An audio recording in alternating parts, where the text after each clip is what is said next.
NDA की ओर से प्रत्याशी राष्ट्रीय लोक मोर्चा के प्रमुख उपेंद्र कुशवाहा ने काराकाट लोकसभा क्षेत्र से शुक्रवार को अपना नामांकन पर्चा दाखिल कर दिया।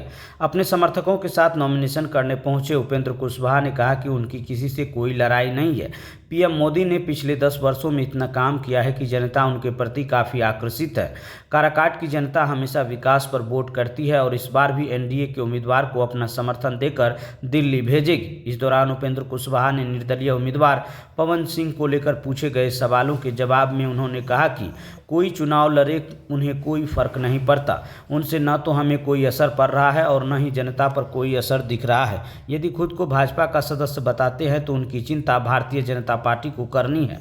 हम लोगों को उनकी चिंता नहीं करनी चाहिए। काराकाट में उनकी लड़ाई इंडिया गठबंधन के प्रत्याशी राजा राम सिंह कुशवाहा से है। हालांकि पवन सिंह की मौजूदगी से काराकाट में मुकाबला त्रिकोणीय होता दिख रहा है। जिंदाबाद उत्साह चरम पर है। पूरे क्षेत्र भर के लोग आए हैं। जहां सभा हो रही है वहां भीड़ उमड़ पड़ी है। समाज का सभी वर्ग के लोगों का समर्थन चारों तरफ से दिख रहा है।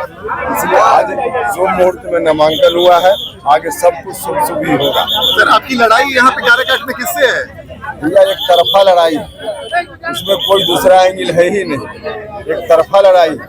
हमको मौका दिया था लोगों ने, यहाँ के लोगों ने 14 से 19 तक हमने भरपूर ईमानदारी से लोगों की सेवा की।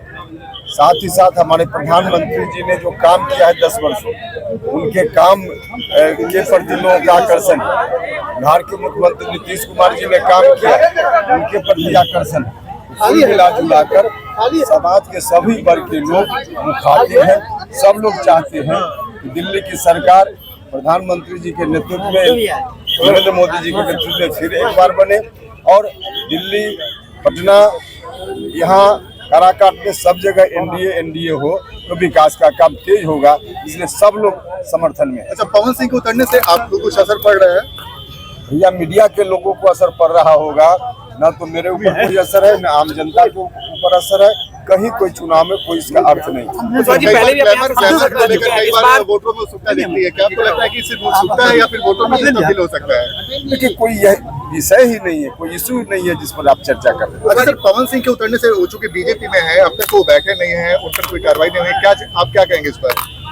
भारतीय जनता पार्टी को करने दीजिए ना, इसकी चिंता आप क्यों कर रहे हैं? भारतीय जनता पार्टी अपने हिसाब से चीजों को करेगी। कब करना है, क्या करना है, बीजेपी के लोग डिसीजन लेंगे। तो सर, ये चूंकि मुकाबला त्रिकोणीय बताया जा रहा है, चर्चा है इस बात को लेके, वाम दल के जो नेता यहाँ पे उतरे हैं जो आपके खिलाफ में, अब दोनों एक ही हो जाते हैं, क्या आपको लगता है कि कुछ फायदा मिल सकता है पवन सिंह को उतरने से? किसी को हम तो कह रहे हैं कि लड़ाई एक तरफा है। यहाँ बाकी किसी की कोई चर्चा भले मीडिया में हो, जमीन पर नहीं। और सब लोग बोल रहे हैं कोई नहीं है टक्कर में, क्यों पड़े हो चक्कर में।